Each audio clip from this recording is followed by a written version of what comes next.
So interestingly enough, there is somewhat of a dilemma with the iPhone 11. Now, as we all know, iOS 18 is going to be coming out in the next couple of months, and probably within that June timeframe, less than 2 months, closer to like a month and a half, we're probably going to be getting this next big update, at least in its first beta. Now, there is a fear of mine, and it's never really good, but it's not a bad thing either. Basically, some of the rumors have been basically coming about within iOS 18. People are saying that iOS 18 is going to be this really big update. It's going to be bringing a lot of stuff to the table, and essentially this is going to make a room for Apple to go through in the future and basically, start, improving a lot of things with their UI. I heard there's lots of AI improvements and a lot of basically just screen, like home screen improvements, everything. Like it's just a big update in general. But this is a really good thing for brand new iPhones. This is a very good thing for all iPhones in general. But the only issue I could really think of is with the iPhone 11 in particular.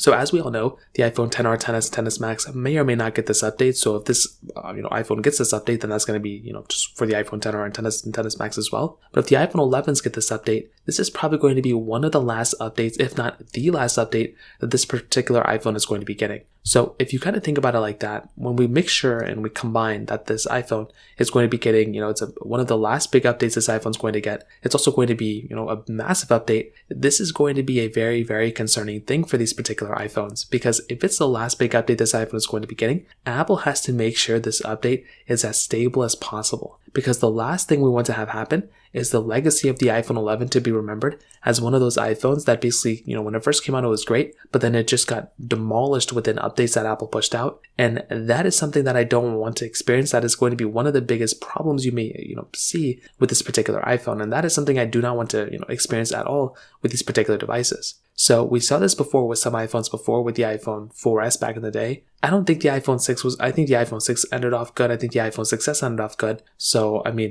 realistically speaking, if even the iPhone 10 ended off good, I think if the iPhone 10R ends off in iOS 17 and the iPhone 11 end off in the iOS 18, I really do hope that the iOS 18 updates, are not going to demolish these iPhones internally. And I hope they're stable so that when Apple kind of moves on from these iPhones, that they're good and there's no issues coming in with these particular devices from that perspective. So there's a lot of stuff still kind of going on here, but as of right now, that's kind of what we're seeing. I'm pretty sure that iPhone 11 is going to be getting this update. We're going to see what happens, but so far, I really hope Apple, makes a pretty solid experience and it gives us a very solid experience within this particular update. So that kind of covers it up there. If you have any other thoughts or questions, let me know in the comment section below. Hit the like button, that will mean so much, but definitely hit that subscribe button. More importantly than everything else, I love every single one of you guys. Hopefully I'll catch you guys in the next video. Peace out till then.